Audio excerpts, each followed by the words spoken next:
you highlight the small victories every day. You survived today. That's a high five. Welcome to this week's Escape Your Limits podcast. Today, we're speaking with the husband and wife team who built and scaled one of the most successful boutique fitness franchise concepts from scratch.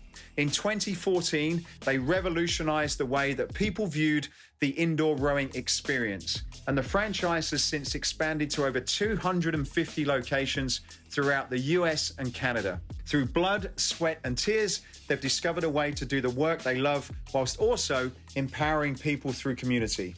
In this interview, they share how they balance family and business, carve out time for wellness, achieve optimal performance, and support the franchise as it continues to stand out in a crowded boutique studio landscape.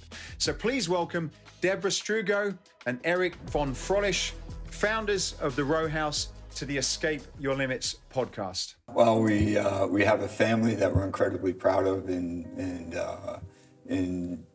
work hard to spend more and more time with them and help them grow to be the people that they want with their own interests. I'm not trying to develop, or Deb's not trying to develop little carbon copies of ourselves. They each are very unique in their own skills and their own interests. So that's certainly something that I couldn't have done without on my own. And she's been a huge part of that. I couldn't have grown the business to any scalable perspective because I was too honed in on one-on-one relationships that there was no leverage there.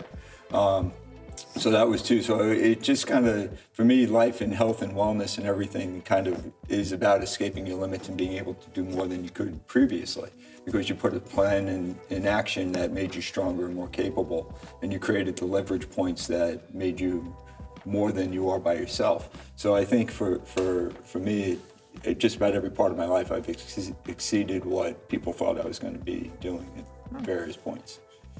Yeah, and I think people say behind every man is a strong woman, and certainly that's true. But in our case, certainly at this table, behind every woman, I think here is strong men, and also, right, this is partners, couples, partners, everything. Just your other, whoever you have to support you, like that has been really one of the biggest learnings I think I've had over the past time of doing this is just, I have a lot of support, and that's what gives me confidence to be able to escape my limits. If I didn't really think through and focus on that and be grateful for that and appreciative for that from the people that provide my support, whether it's like my best friends, my parents, my, again, some of the staff and some of the team, my family, all of that, there would be no way to do what we do. And I think, again, they're also proud to see, and they know that they're appreciated in what we're doing. And, so that it's just crucial. I can't say that enough. That's been a huge part of this. Yeah, choose a great partner. Yeah. It makes life either a lot easier or a lot harder. Yeah, I would agree. And that goes to business partners and partners in relationships, and sometimes they're the same. But I would agree. Yeah, I think the best test for a partnership is, are you good at solving problems? Because life is about solving problems at the end of the day. Thank you for supporting the Escape Your Limits podcast. If you're thinking about creating a unique and engaging fitness space to take your fitness to the next level, then we have you covered. Escape Fitness design and manufacture some of the most innovative, attractive, and durable functional training and free weight equipment used by many of the best trainers and fitness brands across the globe. As a valued listener, we are offering you a 10% discount off many of the products on our website. You can check out the full range by going to escapefitness.com and use the code DUMBBELL. That's escapefitness.com using the code DUMBBELL. That's it for me. Please enjoy the rest of this interview. So, Debra, Eric, thank you. This is part 2 almost, isn't it? We tried this, for those who are listening or watching, we kind of attempted this a few weeks ago, and we were all set up and we got into it, and we had them, they were taking down a chimney or something, or a clock tower. So, and that's what they say, the best laid plans of mice and men often go awry, right? Right. Even when building a business or making a podcast interview. Yeah, you have to be willing to adapt. Well, I'm going to sit back and listen to this all. This sounds interesting. We're going to teach you about life, Exactly. So how have you guys stayed together through this? You know, you've been on an exciting journey, and I'm in a family business. You know, I'm with my brothers, sisters, mothers, fathers, wife, and I know how difficult it is. And I know there's, you know, a lot of people, couples that decide to start a business and think it's a good idea. You know, what's your secret? Wow. Well, we were just talking about it coming in here, and it's partnership and teamwork is part and parcel to doing that. And everyone, I guess, has their strength and has their role to play. And knowing how to seamlessly integrate that with your partner is probably the secret, whether you're raising a family, building a business, or just living life successfully. It's about creating more leverage, and you have more leverage as a teammate than you do as an individual. So for us, it's always about how do we exceed what we're trying to do, and having that teamwork. And I think it goes to that old saying of the person who's rocking the boat isn't busy rowing. You know, we're always busy rowing, so there's no time to really get too upset about anything because there's things to be done. Yeah, we were reflecting on the title of your podcast, which is Exceed Your Limits, right? And Escape the limits, escape the limits. Yeah. And but that's the point really for us, is that we each couldn't have done anything alone, right? And so I would have kind of continued doing my thing, which was thinking about fitness in such a way and maybe figuring out how to build a business in such a way. And Eric would have done his thing, which was staying very close to clients and programming and product and all of that sort of thing. But if we had each done that, you know, in our vacuums, we would have never come together to kind of create what we've created. And it's the same thing with our partnership, even, you know, with Exponential or with our team members and the people that we rely on pretty much every day. If we didn't look to them for their benefits and what they brought to the table, and if we felt like we wanted to have, you know, sole control, or, you know, live in our vacuum, or like, you know, make all of our own decisions and all of that sort of thing, then we would have just never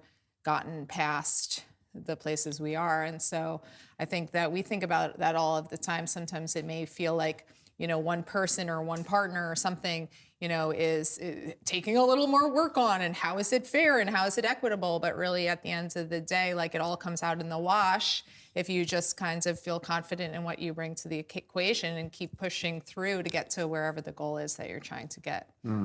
I found it's easier, and I've seen examples of when businesses are fairly small and they're just starting, because as you say, you know, it's all hands on deck. We've all got a job to do, and you're kind of fairly clear about, you know, it's almost survival in some cases to get the business to a stage where it can live.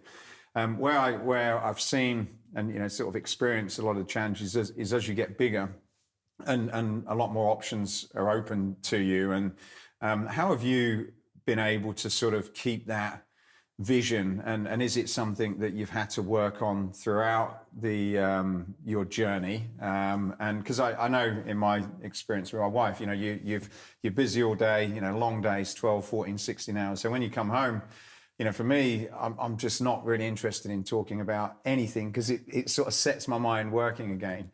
Yeah. And then at the weekends, it's like, look, it's a weekend, let's try and sort of let it go. How have you been able to balance getting connected in terms of where you want to go through the different stages of the business, and being husband and wife and having children? Ooh. Yeah, I think having similar core beliefs pulled together is our mantra for Row House. Kind of comes from our family pulling together, and from just how we approach problems. And I think when you have a bedrock kind of foundational philosophy, it's easier to share that with other people. If you're kind of all over the place and you're not exactly sure who you are and what you're about, then as your organization grows, people start taking on their own identity and adding their own flavor to it. And it quickly gets, you know, becomes something that it wasn't meant to be. So for us, it really kind of comes back to blocking down and making sure that we're doing what we can do to add to the common goal and pull together. Yeah, and I don't know that.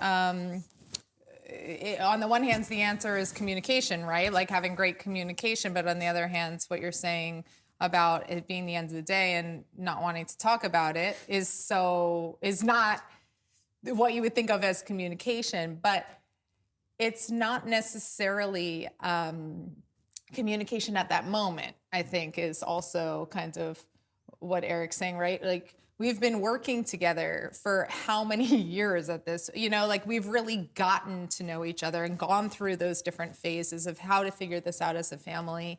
And so it doesn't come easy, right? It's just like communicating through that. If we're not going to communicate at 9:00 at night, maybe we'll communicate on Saturday morning, or, tell the kids that we don't want to see them because we need to kind of catch up for a little bit, or find that date night or whatever, when you feel like you really need it. But when you're kind of in that vibe where it's just too busy to almost get to that place right now, just having the faith that, it will pass, we will get there, we will get, reconnected on this idea. And it's ebbed and flowed, right? Like, there were times, to your point on the all hands on deck, where it's all hands on deck.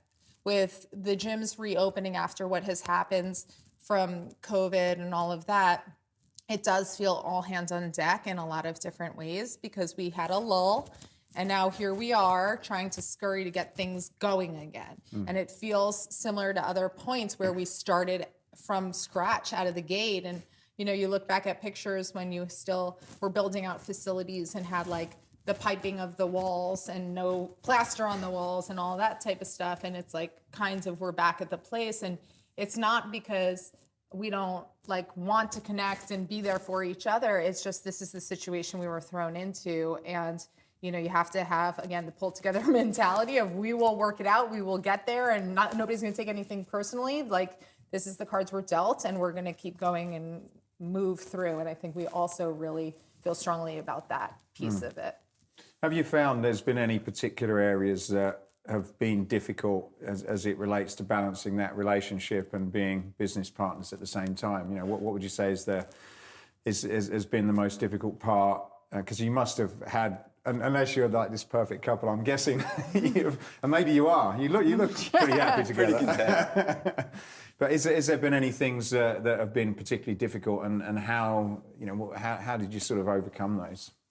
Well, I think that, we've always tried to carve time out to say, it's family time, we're going to step away from the business, and within 5 minutes we're, back on the business, and it just happens, and it's kind of like a standing joke, like, okay, we're going to take a little time off to kind of clear our heads, and then the kids will ask a question about the business, and we're right back in it. And I think not getting too frustrated that happens. It's the nature of what's front of mind is going to keep you up at night.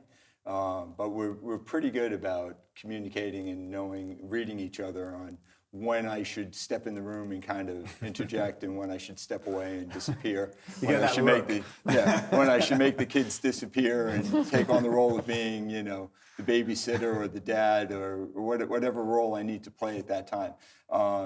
And I think that's part and parcel with sports and teamwork, is that there's moments where, whatever your role is, you have to step on and take on other identities. You still have to be who you are and do what you do, but you see something falling behind in the game, and you pick up the slack where you need to pick up the slack. And I think we're both just intuitive like that.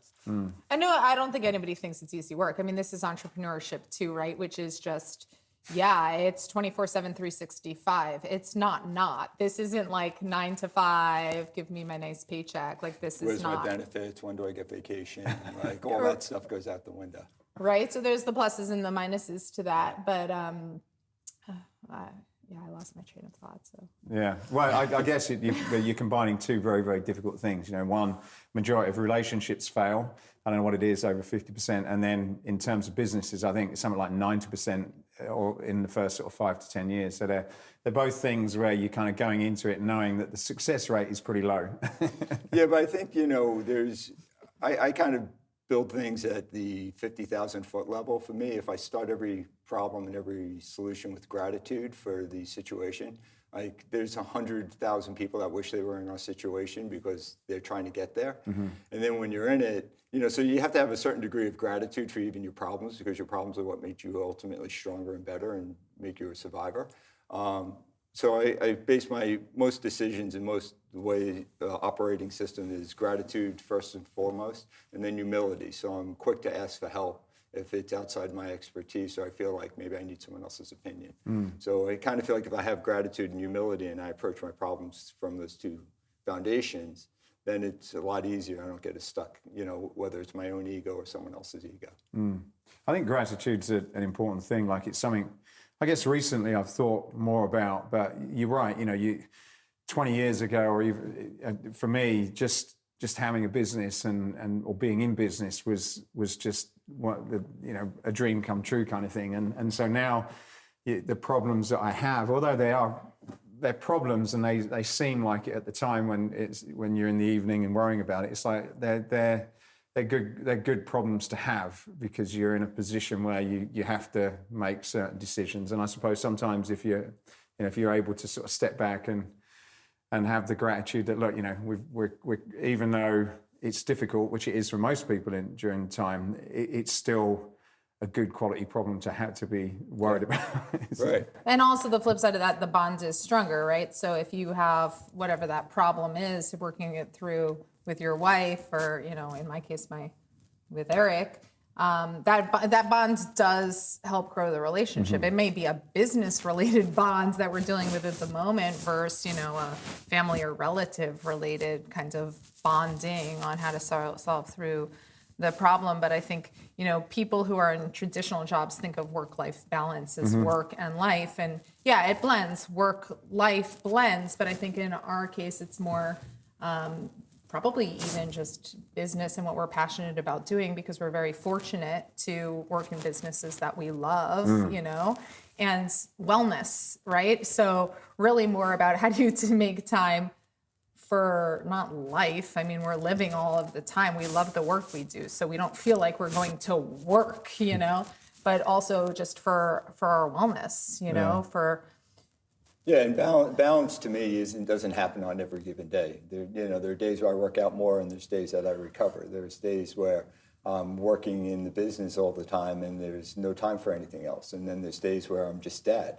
And so it's much more of a long-term process. When I look back over my life, we want to reflect back and say we had a nice balance. We were able to accomplish the things we wanted to accomplish, but we didn't sacrifice our family. We didn't sacrifice our values. We didn't sacrifice our core beliefs in achieving that. And so if it requires 20 hours a day and less sleep, then that's what's required at that moment. But there'll be time for you to dial it back and find a little more rest when you need it.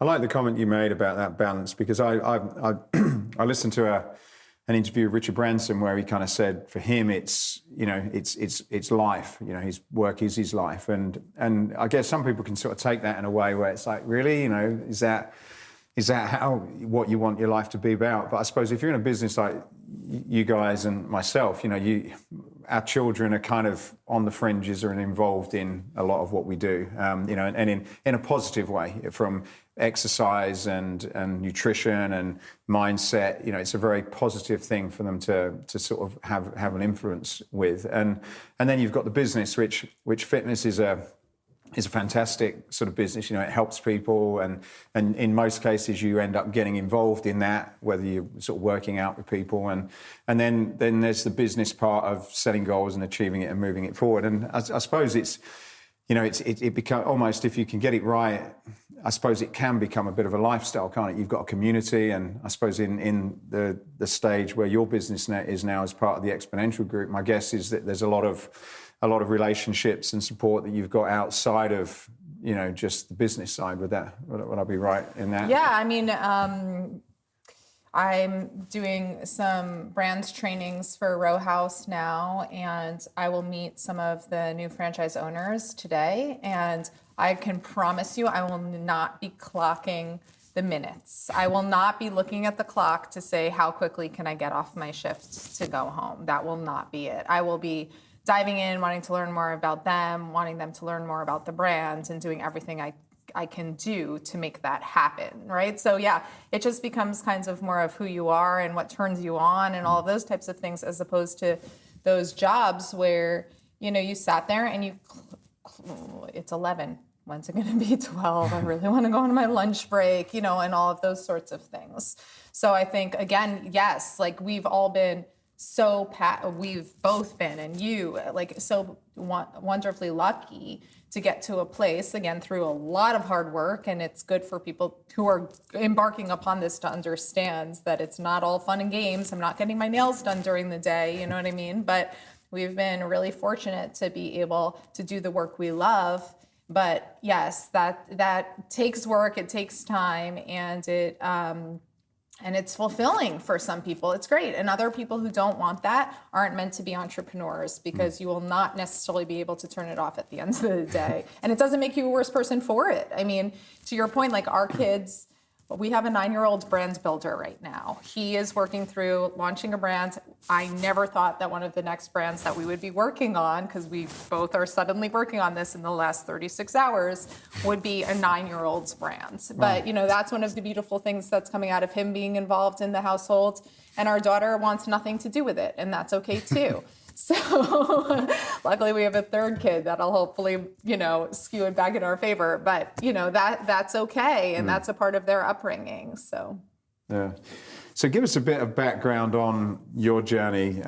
You know, how did you get into business? What were some of the drivers? And I know you've got slightly different stories, but if you can kind of, what help the listeners sort of understand, you know, what kicked it off and what sort of motivated you guys to, I guess, to get where you are today. Definitely a love for the product and a love for the clients. Like, let's just start there, right? Yeah, and I found that fitness and wellness had a positive impact on my own life, and so there was a natural inclination to want to share that with other people. I think my early mentor for fitness was Jack LaLanne, and he just embodied everything that was humanly possible to be done in fitness. He was developing product. He had a TV show. He had a juice bar. He founded a gym helping overweight children. He, was just the forefront of the industry, and he kind of tapped it where we're just getting to today, the mind-body connection and kind of putting it all together.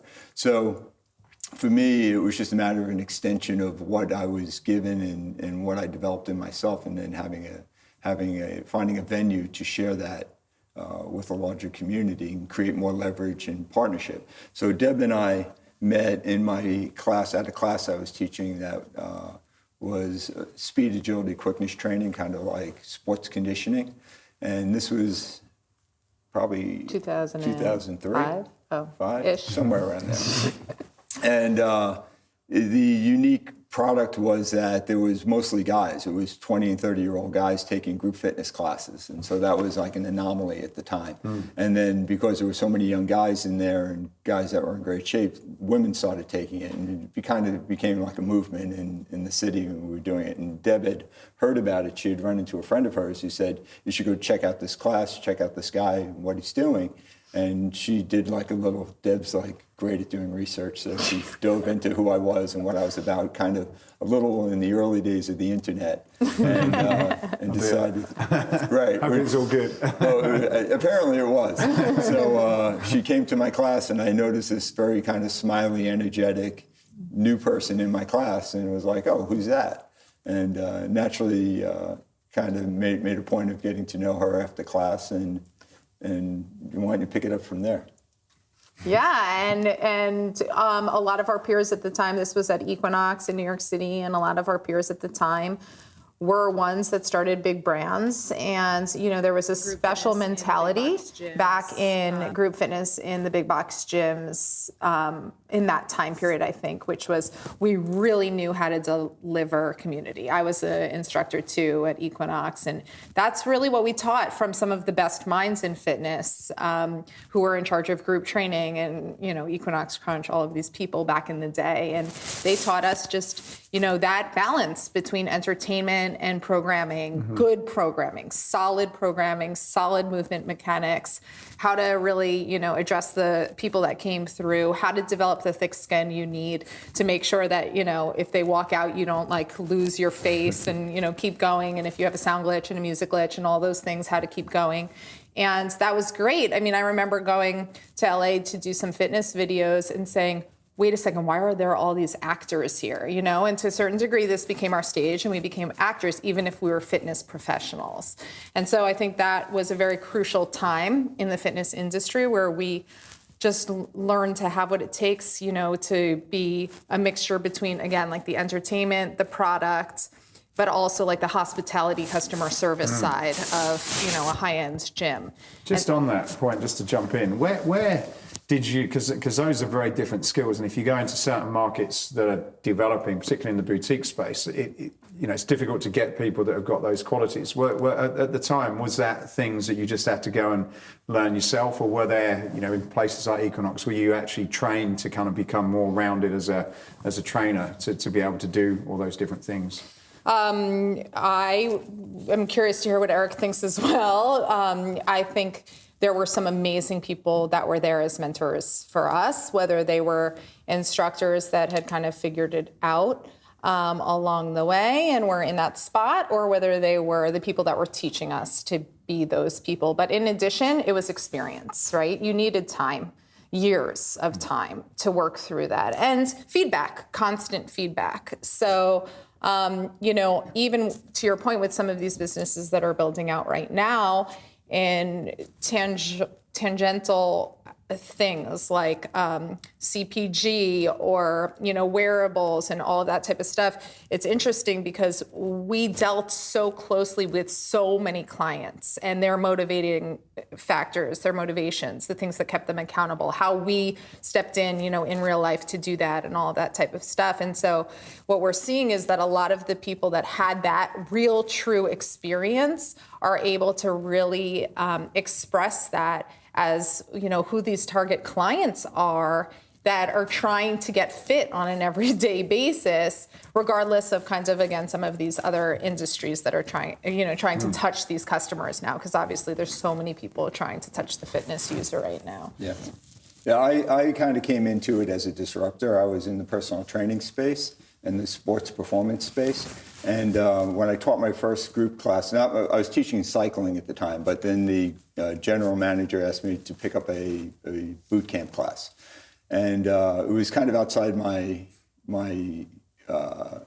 wheelhouse specialty, because I had a fairly devout cycling population that enjoyed and loved me. And so the first class I taught, I show up and there's like 40 people packed into the room. They did a great job of pre-selling it.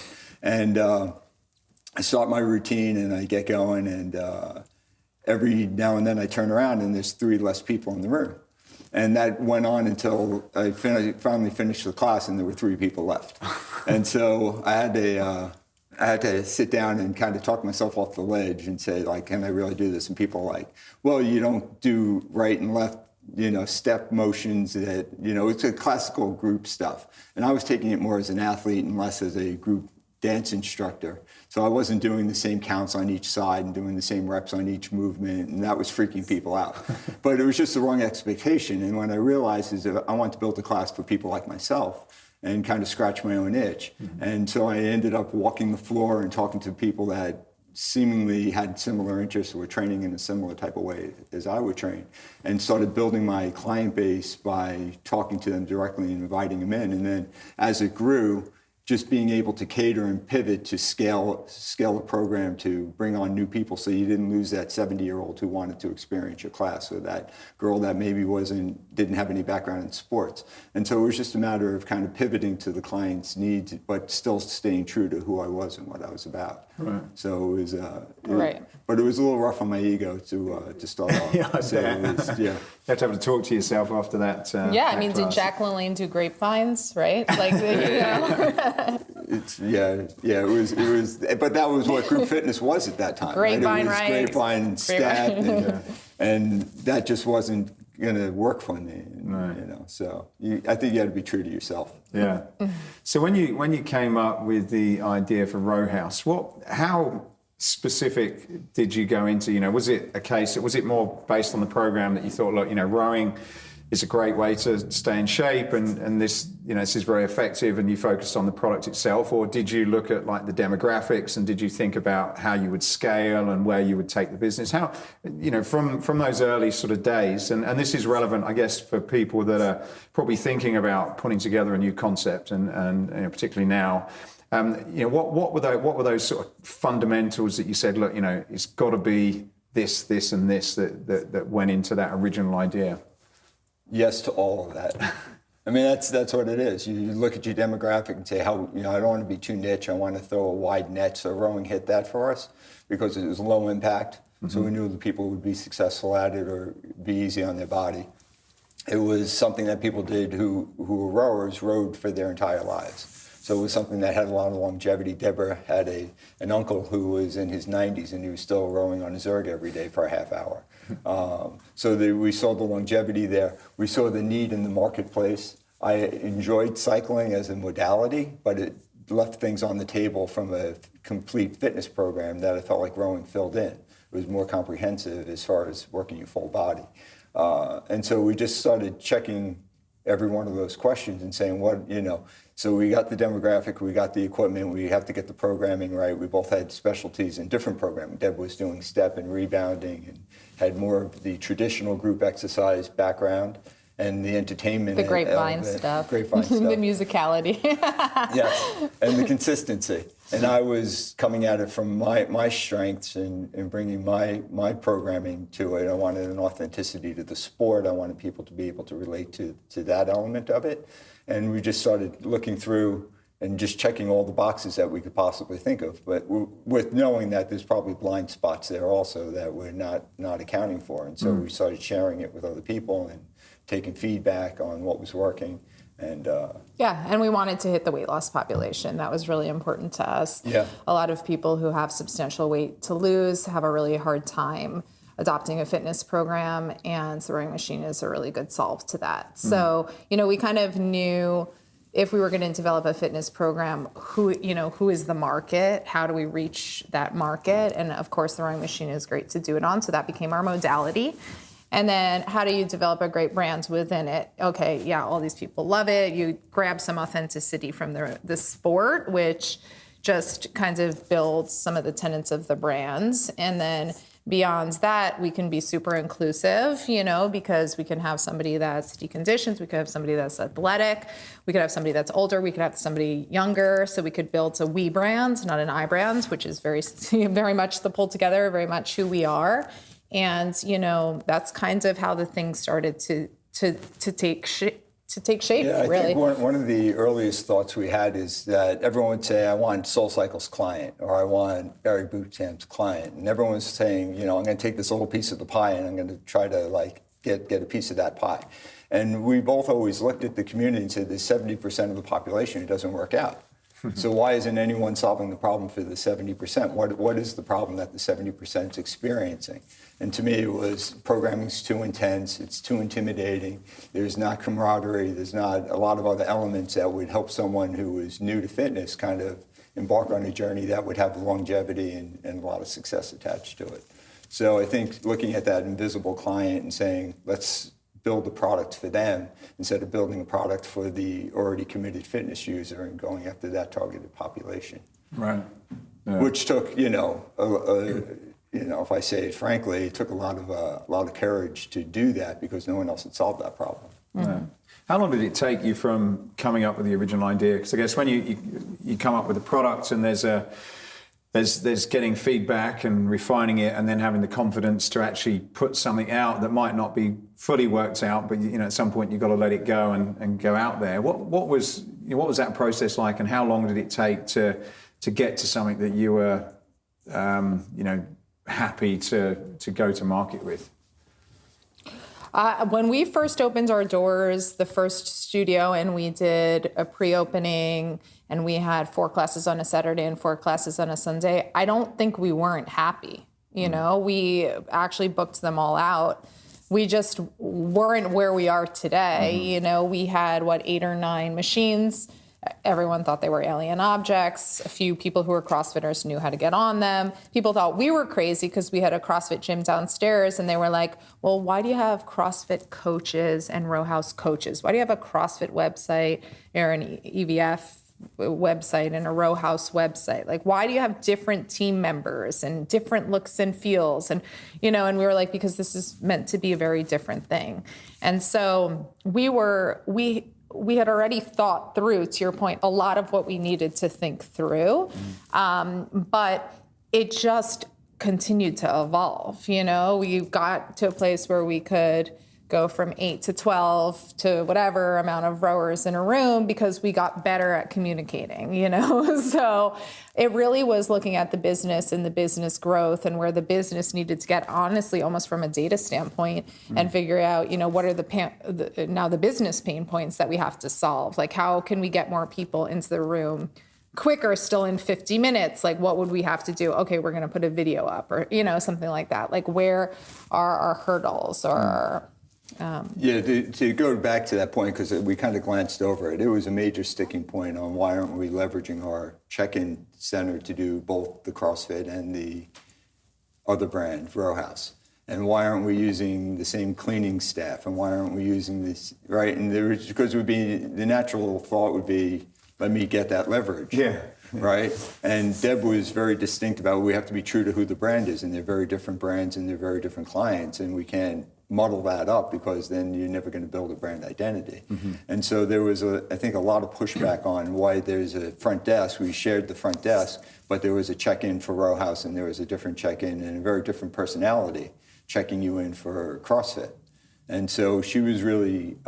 and so we probably left money on the table because we had 2 different staff members in the same hours. And different websites and different marketing and different, it was everything. It was an investment, but you wouldn't get to really know, to your point, like, how do you continue to build this thing? You wouldn't really ever know until you continue to stay very true to like who that person is that's coming in, and how do you convert that person, and how do you keep them over the course of time, because that's really what it's about. It's not about being popular for 3 months. It's about 12 months, 36 months, and getting through like legitimate business life cycles. So we had to kind of like sit down, have a plan, and continue to kind of work the system from there. So I know the original, like, when were we happy? I think we were always happy or proud, I guess is a good way to say it.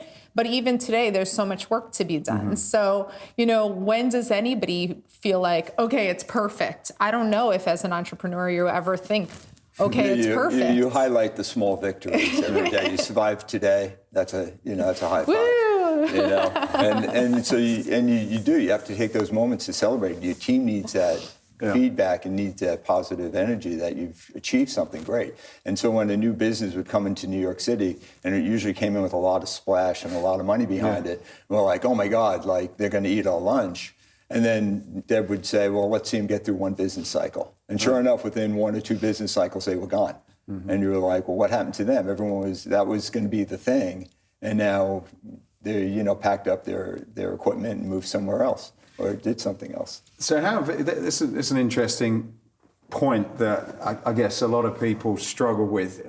So you kind of get your model, and obviously whenever you've come up with the first one, there's going to be things that you've got to work out. It's obvious. It's things that you can't anticipate. But you get your model, you start growing, and then competition comes along or customer feedback comes along, and then you've got a decision to make. It's like, okay, do I sort of react to what I'm being told, what's happening, or do I kind of have that longer term vision, such as, okay, look, this concept, we need to kind of refine things, but this is the concept. We're not doing rowing and spinning or whatever, even though that's what people, or rowing and yoga or something, even though people are saying that we should do this. So how did you sort of kind of balance that feedback as you were evolving and people were coming into the market?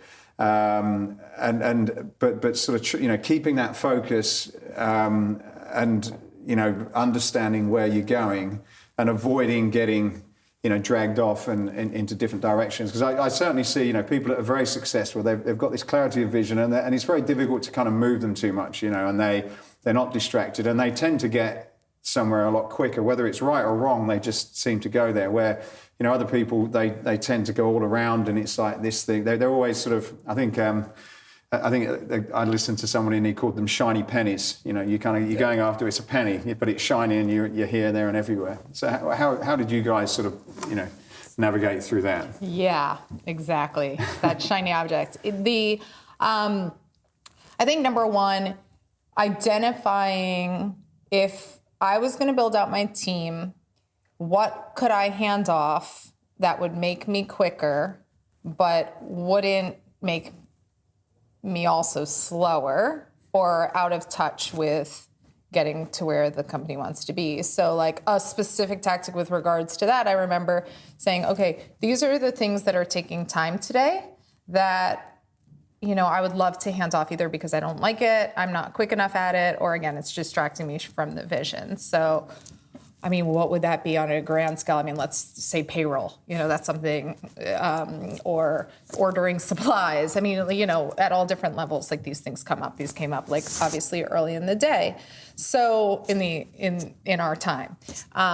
So like literally making a list, you know, who could I hire for this role? So not, oh, is it time to hire a director of operations or a director of marketing? More like, how can I continue to grow and leverage, grow this team, grow this vision, grow this brand, and bring on more leverage or bring on more ammunition or whatever you would say, without, again, losing sight of what I do best, which is drive this company forward, you know, with my husband. So looking just at that and just saying, yeah, you know, I'm going to bring people in to do these things so that my job gets lighter and more enjoyable, but I'm still keeping my finger on the pulse of certainly the things that matter. Mm-hmm. But again, finding the infrastructure to build out things that certainly matter, right? The business can't move forward without those things, but those are probably things that can be handled a bit more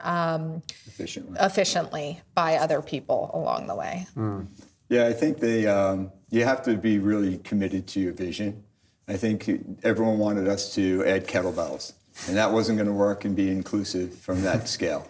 People wanted to row at their own rhythm. That wasn't going to be inclusive because the fast people would be celebrated and everyone else would feel left behind. And so it was just kind of putting stakes in the ground and being committed to that and having enough conviction to say, this is what it is, and let's all pull to this goal versus let's just chase whatever the new trend is. So, and you guys joined up in that sort of, you know, that discipline of sticking to the vision. Well, yeah. we made ourselves join on that, right? Yeah, without question. Yeah. And I think that there were lots of opportunities for us to chase other more exciting, easier goals.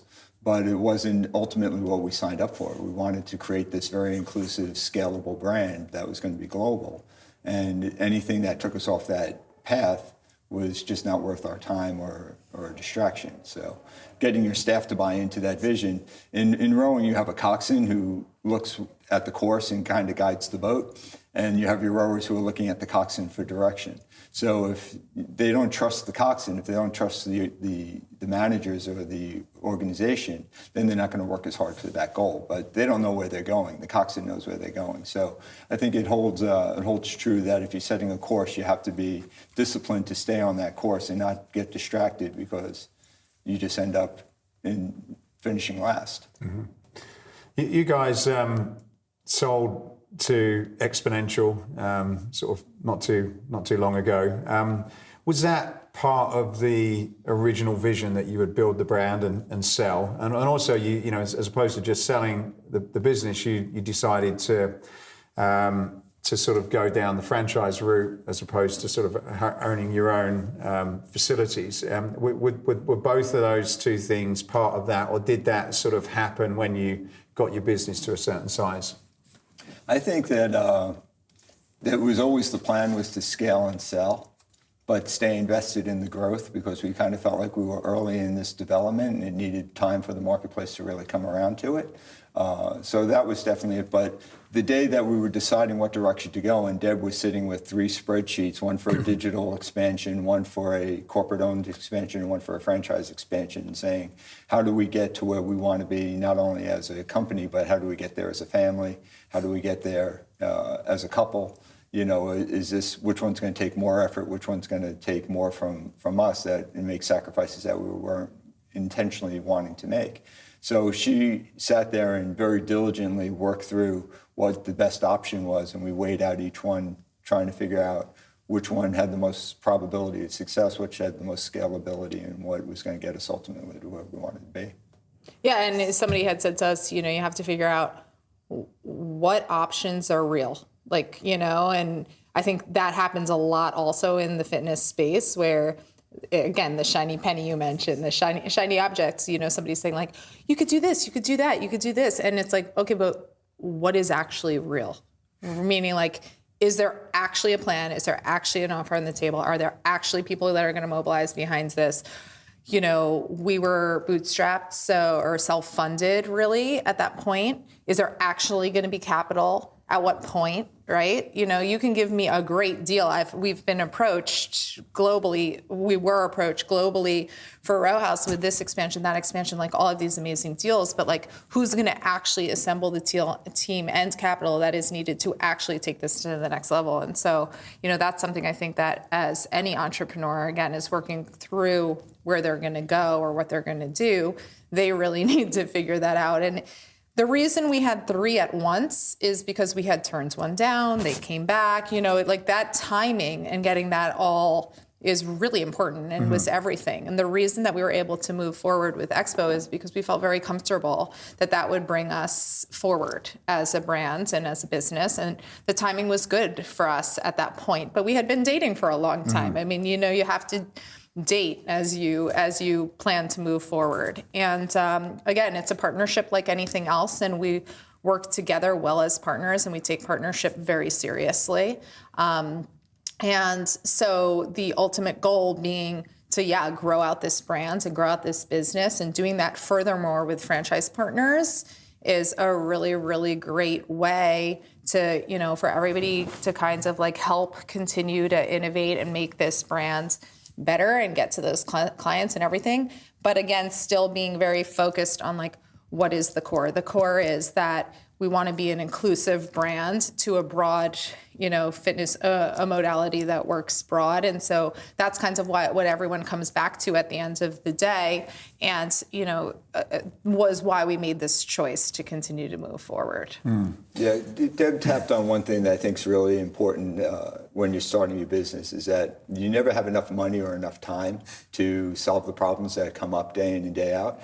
And so instead of taking a negative view of that, we'd see new companies come in tons of cash, but no creativity, no authenticity to who they were, and they would disappear. And I think that positive constraint of not having a lot of money and really needing to dig down and come up with real solutions stops you from your earlier question of chasing the shiny penny and kind of getting distracted, because you have limited resources, time and money. And so you had to optimize what you were. And it's just like having a certain amount of energy to get through a race. You can't get distracted and start, running all over the place. So to me, it just... I think that was a really positive thing for us. That we weren't playing with someone else's money; we were playing with our own. I think it also takes a lot of courage and self-confidence. It's very easy to, I guess, get intimidated. Like particularly where you were. You're in the hotbed of the boutique market. It's probably one of the most competitive markets in the world, I guess. And so to be able to sort of keep your head and stay, believe in what you've done, even if it is your own money, I think that takes, it takes a lot of skill, and you've got to certainly work at it, because I can see it can be very tempting to, like you say, look at that kettlebell thing, and everyone's talking about kettlebells, and it's like, maybe they should be in there somehow. Everyone's telling us, but to say no, that's not what we do. That's not easy. Yeah, and go through the steps. Like, what does it mean? So if we were actually going to put kettlebells in, do we know how to use kettlebells? Where will they sit? Like, who will clean them? Like, to actually like go through the steps sometimes is it's what keeps you up at night, right? Yeah, and once you make that decision, then you're kind of locked in on it. And, it solves a quick solution, makes you feel like you're working on something that's effective, but it's not necessarily getting you where you want to ultimately go. Yeah, and I think you've got to have that vision to know where you're going as well, which is, you've certainly got those things in place. I guess through my career, I've, you go to different stages and you're always out of your comfort zone. Well, I certainly was. And when you got into the opportunity, you built your business, and then it was like, look, you've got these people wanting to date you and go beyond that. Was that something that you just sat down and figured out yourself, or did you sort of get any help, any mentors to sort of help guide you a little bit through any of that process?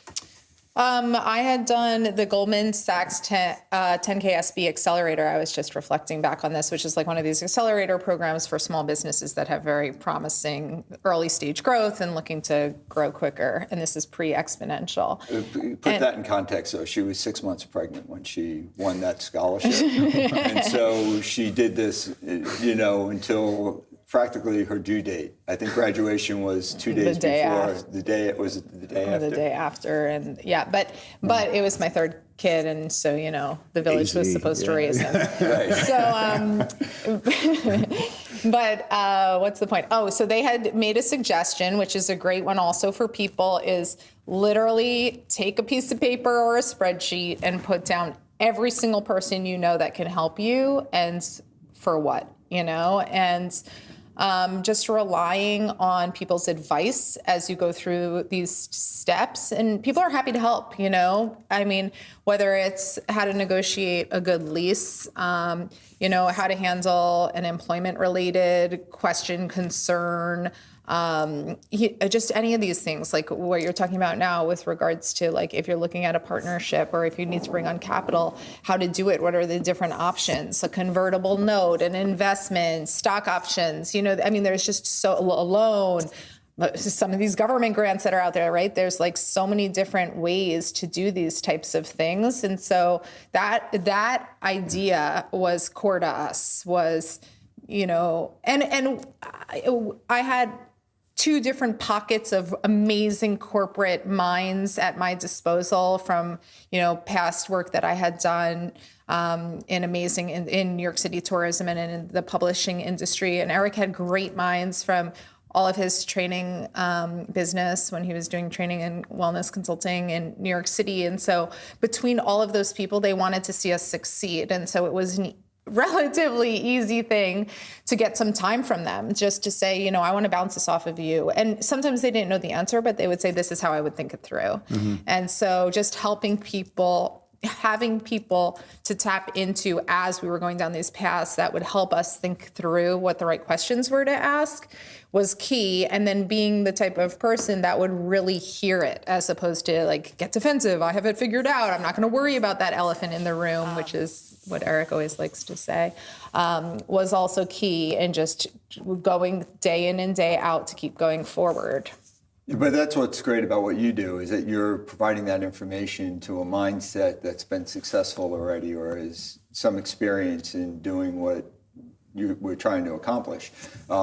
10, 15 years ago, you needed to have those personal relationships and had to seek them out and build a mind trust that you could rely on. And they didn't always, again, to Deb's point, they didn't always have the answer, but they directionally said, well, think about this. I always reflect on the concept of it's not the lion that you're fighting in front of you, it's the 7 that are behind you waiting for you to get tired that are going to eat you. And so it was one of the things you're not thinking about is probably more important than the things that you actually are aware of. Mm-hmm. And so just being mindful of all that, whether it's competition, whether it's marketplace, whether it's just the ebbs and flows of the economy, how are you positioned to succeed when things like last year happen? Mm-hmm. Yeah, and to your point, you can stay up all night every night, but that's burnout mentality. That doesn't help you, right? So we go back to life is a marathon, not a sprint, right? And ultra marathon. Life is an ultra marathon, not a sprint. And so you have to carve out that recovery time, which we were talking about, like the wellness time and stuff like that, because I think you quickly learn that you're not smart when you're totally tapped out. Everybody knows that sometimes I mess up my idiomatic expressions, and that's just one of the nice things about me. But when I start really jumbling my words, it's time to take a break. Yeah, Debra's brain moves exponentially faster than her lips. So there's a lag time. It doesn't always sync up. It's kind of like watching someone in dub. But there's, I agree. I think that carving out that time and making sure that you pace yourself. I know in the first year when we opened EVF, which was our CrossFit and strength and conditioning program, I think within that summer I went through a surgery, a broken nose, and a staph infection because I was working 18 to 20 hours a day, 7 days a week. And I was in the fitness space, and I was seemingly the embodiment of fitness at that time. And I theoretically knew that you had to have balance in your life, but all that went out the window when the place had to be open, it had to be clean, it had to be staffed, it had to be taught, it had to be executed. And I just kind of lost complete perspective, and I potentially almost killed myself in that process. And so you quickly learn from that you got to dial it back and take care of maybe the important things, as we all know, to put the big things in the jar first and then fill in the smaller items. I think it's one of those great metaphors, but it's very easy to lose sight of that when a coach doesn't show up and it's 5 a.m. and you're 5 blocks away and you got to sprint to the gym and open it up and be ready to deliver on what your promise was, which was to have a great fitness product. I think that's a difficult thing for people with a business. There's either two ends. There's one side where they think it's kind of like you said, you're able to go and get your nails done or whatever during the week. And then the other side where it's like you get this message where you just got to work 24/7 to build the business. And I think it's getting that balance because particularly in the fitness space, I always say to people, you really need to put fitness before everything. And when I say fitness, probably more fitness and wellness, because if you've not got yourself in order, then the people you work for, your relationships, and everything is going to quickly break down because you're just not who you should be. You lack authenticity, right? You're selling one thing, and you need balance in your life, and you need to sleep, and there you are burning the candle on both ends, trying to build your business. And so I think it creates, to my earlier virtue, it creates a lot of humility. To when you find yourself in those positions, and I just violated everything that I was supposed to be doing. And so stepping back and realizing there's a bigger picture here, and whether or not something happens isn't necessarily the end of the day. I need to get my rest, I need to eat and make things happen. But also there is a time and a place, right? Some of that time period where you go through it, you have the virtue of experience of when I burned the candle of, this is where it got me. But I learned every job in the place. And so it also builds the credibility for the teams that you then are working with long term. I mean, there is not a job that either of us hasn't done in these businesses, right? And so as you bring more people in, you can actually understand, and relate to what they're doing, which goes back to just some of the ideas of, keeping your finger on the pulse and really needing to kind of have empathy, not only for your clients and their situation, but for your staff and, just building things up and really, really knowing and understanding kind of the business so that you can get to the place where you're appreciative also of the people that make it possible for you not to have to be doing that. I mean, we also had a big joke. I never took a key to a facility. I don't know if people thought it was a joke or not, but I was really appreciative of the fact that I never had to take a key because I did not want a key because I knew what would happen if I had a key, and it was just not something I could take And the home. other end of the spectrum is there were many clients who came on that were new that thought I was the cleaning crew.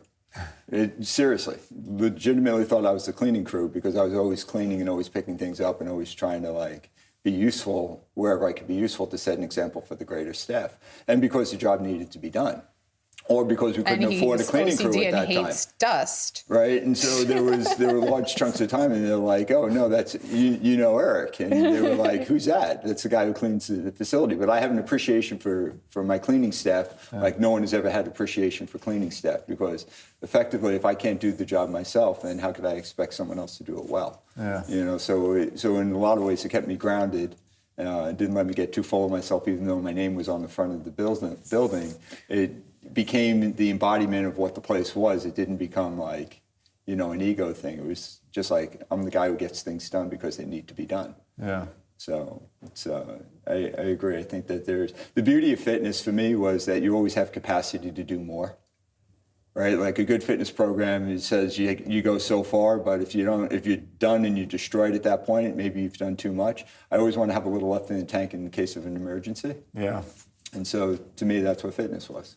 And do you find though, with my guess from knowing a bit about your sort of sports background, do you have to sometimes rein yourself in? Because I guess if you're if you're someone that I suppose wants to win and you're a high level of endurance and you're just pushing through all the time to sort of get somewhere, do you have to sometimes in the business try and, like you say, leave a little bit in the tank where it's because as an example, I have to work on this, but I'm look, I'm going to give everything to the week put everything into that week. So by the time I get to the weekend, there isn't an ounce left. And I've tried now to sort of, for that not to happen, because then it takes me 2 days to recover and then I'm back into it on Monday again. I think COVID's been great because I've not had to travel and race around the world trying to fit everything in. Yeah, it's really hard to leave things unsolved or unresolved. It's whether that's staffing issues or, leaving the facility dusty for one day and someone else is going to pick that ball up. I mean, invariably cemeteries are filled with irreplaceable people. And so at some point, someone's going to do the job. If I have a heart attack, someone else is going to show up and open the door the next day. So you have to realize that before I get to that point where I'm completely drained and completely wiped out and not there for my family and not there with enough energy in the event of an emergency, whatever that may be, a business emergency, a family emergency, or just my own well-being, then I've kind of compromised the integrity of the mission. So I kind of have learned, and Debra taught me this, to hold myself back a little bit and say, okay, that's not going to happen today. We're going to get to it tomorrow. But that's metaphorically what happens with fitness. Everyone wants to be in shape today. Mm-hmm. No one wants to look at the long term, like this is a lifestyle, this is something you work at every day and you're committed to every day, versus I'm going to get in great shape and then I'm going to go sit on the beach and people are going to be, Yeah, like what's the quick fix for my vacation next week? Yeah, right. So I would opt to say, take a long-term approach, ultra-marathon approach, and say that I have to pace myself. Yeah. But also, like how do you set yourself up for success, but also make yourself feel good about what you're doing, right? So, having that list of, oh, yes, I did this, and this, even though there's like 10 more things you wish you did today. Wow, look, you did 10 today, And people are saying that. When I make a list and check things off, I feel that much better about myself and what I've contributed, as opposed to, stress myself out about all the stuff that I didn't do so I could actually go and have a relaxed full weekend and all of those types of things. But I think overall to that point, there's the thought that more doesn't make you happy. Matter of fact, maybe adjusting or learning to be happy with less is maybe a smarter approach, because ultimately if you hit a finish line and you have to have another race set up and you're always racing, you never get to enjoy your success. Mm-hmm. If you can learn to dial that back a little bit philosophically, I think it leads to a much more sustainable life. Yeah, I would agree. It's a new thing for me. Like even this, the recovery side, which you hear a lot talking about in the industry at the moment. Having the importance of that recovery and. I think a lot of the messagings, you just work hard and, hit training and just burning yourself out. But almost like rest is something you don't talk about. And I think in business, I've certainly found just taking inventory and taking that time out, having business meetings with my wife, we'll go for dinner. We don't do it very often, but sometimes if we can get someone to look after the children, we'll sit down and we'll kind of have a business dinner. And you kind of, first half an hour is a little bit sort of strange, and then you relax, and it's actually quite good because you can reflect on things, and I think if you're in it, sometimes it looks very different to if you can step back and look down and have that perspective. But you only get that when you're able to sort of take a step out of the day to day, and I think that it can be so consuming. Like, right, you got to be in, you got to do this, you got to do that, and. Well, it's like, that's the sexy stuff, right? Like, that's the stuff people are like, wow, look what Matt's doing. Look what Deb's doing. They're like chasing and hustling and making deals and making things happen and opening facilities. But it's not sustainable, just as in training is. And if you don't build in the recovery is where the discipline happens. Right. Recovery is where the growth happens. Recovery is where you kind of set yourself up for success. If you don't get the recovery right, then you can't just keep pushing and pushing because you end up with a diminishing return. So I think that the real discipline for athletes isn't in training hard and hitting PRs and having goals. It's in having that recovery balance off the training, and so you're periodizing your work ethic is the same way you would periodize your fitness. If you have a real goal, if you're not just working out, if you're actually training, it has a different philosophy than just working out. Yeah, I like that metaphor. It's a nice one for people to sort of take on board, really. We're sort of getting close to the end of our time. I know you guys have got load of clubs that you're about to open again. But Thankfully. Thankfully, yeah. That's right. What's next? You've had a very successful career. I guess you're in a good place now. Have you got another goal? Where are you going? And what's next on the list that you're going after then? If you can share that. Go ahead. I'm going to let you. I'm curious what you're going to say. Well, yeah, I think a lot of people have spent a lot of time reflecting during the past year with so many closures and things. It was a good opportunity, to spend some more time on Row House and where it's going and, make some shifts and adjustments or improvements and all that there with the team as things have scaled very quickly. And it's really given Eric and I also a chance to think about what does our next chapter look like, right? Because we've each had chapters prior to this chapter, of course. And for me, it's really about businesses in the health and fitness space, helping them thrive, helping keep people motivated and interested, and working in that capacity to help kind of some of these people that are out there that are looking at, how do I grow this concept or how do I grow this idea, whether it's, wearables or even some of this product stuff, just to help really make society that much more healthier and fitter, and also to help entrepreneurs get better. So that's kind of what I'm thinking through is, what the right role is to play in that space, but with the ultimate goal of, helping other people achieve their dreams and growing great concepts out. And when we talk about it more, where Eric is just super driven is really with those clients, directly helping people. I mean, he was always the person where, I was like floating around the place trying to figure it all out. And he was just having like these long conversations where he's really looking into people's eyes. And, at the party, I'm the floater and he's the conversationalist type thing. Yeah, I think for me, I'm looking to scratch my own itch again. Given I'm the age I am at this point, I'm 55, the aging athlete and the wellness space and the recovery space for an aging athlete for the next 20, 30 years is kind of where my head's looking at where I think I had insight to that when I was younger. You don't appreciate what the challenges are until you're confronted with them. And so, your diet becomes that much more crucial. Your recovery becomes that much more crucial.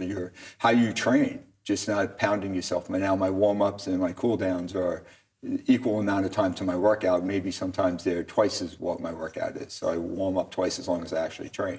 And I think that those are real challenges that population needs more information on and more understanding. And I'm looking forward to sharing that with them. And have you decided to continue the success of working together, or is it like, okay, well, we've done that, we'll I don't know. I'm the luckiest guy in the world. I get to spend all day with my wife, and I mean that sincerely. Really? Yeah, because she's kind of like hanging out with a superhero.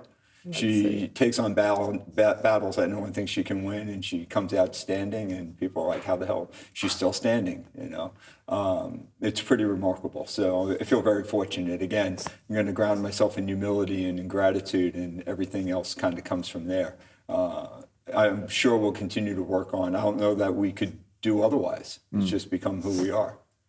Yeah, I'm going to work with Eric to get some of the business side of his new content moving. And as well as your 9-year-olds. As well as my 9-year-old's brands built. Yeah. And I think one thing that I think about sometimes when we do these types of interviews is we don't thank our team enough, just like all of the people that have helped build Row House and EVF over the course of the years, and the people at Exponential. And they're amazing. And the reason that I'm also able to kind of like slay these things, even right now, I'm kind of on the national front lines of the GYMS Act, trying to help get that pushed through Congress, and been working a lot with other founders and studio brands builders and all of that type of stuff, mostly in New York City and New York State, but beyond as well. And they're amazing. And so, there are just so many passionate people that we've been able to come across and really find great people. And which goes back to like, you can only get there with others, and so we have to be just trusting and resourceful and, supportive. and helpful wherever we can.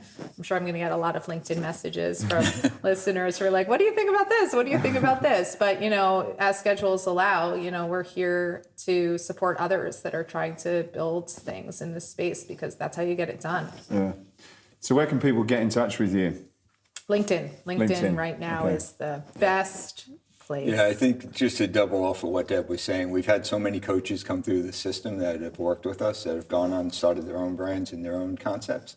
And there's probably the greatest sense of satisfaction is seeing that happen as well as succeeding ourselves to the extent we have. And to see where they're going in that passion and kind of relive that you survived each one of those phases that they're going through is kind of exciting, and I feel grateful for that as well. Yeah. So final question, guys, and this is a joint one. Normally I do it separately, but it's a combined one. Escape Your Limits is about escaping what you've believed was impossible and made it possible. What would be an example of where you guys have escaped your personal limits as a couple? Wow. Well, we have a family that we're incredibly proud of, and work hard to spend more and more time with them and help them grow to be the people that they want with their own interests. I'm not trying to develop, or Deb's not trying to develop little carbon copies of ourselves. They each are very unique in their own skills and their own interests. So that's certainly something that I couldn't have done without on my own.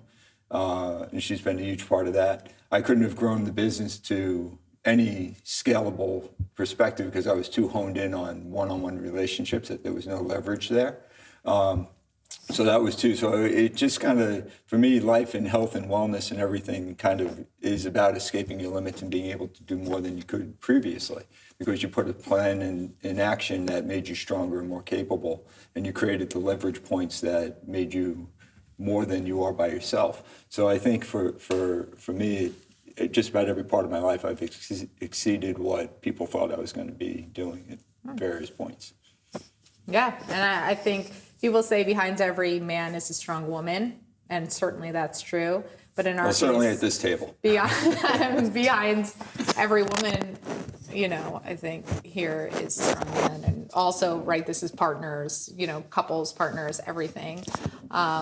Just whoever you have to support you, like that has been really one of the biggest learnings I think I've had over the past time of doing this is just, I have a lot of support, and that's what gives me confidence to be able to escape my limits. If I didn't really think through and focus on that and be grateful for that and appreciative for that from the people that provide my support, whether it's like my best friends, my parents, my, again, some of the staff and some of the team, my family, all of that, there would be no way to do what we do. And I think, again, they're also proud to see, and they know that they're appreciated in what we're doing. And, so that it's just crucial. I can't say that enough. That's been a huge part of this. Yeah, choose a great partner. Yeah. It makes life either a lot easier or a lot harder. Yeah, I would agree. And that goes to business partners and partners in relationships, and sometimes they're the same. But yeah, I would agree. Yeah, I think the best test for a partnership is, are you good at solving problems? Because life is about solving problems at the end of the day. Yeah. Wow. Yeah, and work through it. I mean, that's the thing. Like they say it takes in new relationships, like 6 months, or what is it, like 6 weeks and you have your first fight, and 6 months and you have your next fight, and like, can you work through? Yeah, there's like these different junctures, and can you work through those different pieces and get to, the next place? And you're just going to keep doing that, and that's just going to bring it that much there. And you have to just be able to carve out the time to work and figure out the communication to work through it. And again, sometimes it might not be at 10 o'clock. You're just going to maybe wait 3 months and go on a vacation. Like, I don't know, but you just got to keep figuring it out. And then the bonds get stronger, the partnership is stronger, and everybody knows where they're going, I guess. I don't know. It's an ongoing thing, isn't it? It's an ongoing thing. Yeah, every day. Well, look, thank you guys. It's been a great conversation. We must continue, and when you've got your next venture, I had a bunch of stuff on digital I wanted to touch, but we've ran out of time, unfortunately. But, Maybe it would be a part 3. Part 3, definitely. So thanks for coming, and I wish you success in opening the clubs over the next few weeks. So thanks very much, guys. Thank you. Thank you. Hey, I hope you enjoyed this podcast. If you did, then please go over to iTunes and subscribe to the Escape Your Limits podcast. Leave a review, leave a comment. It really would help us a lot to continue to keep these going.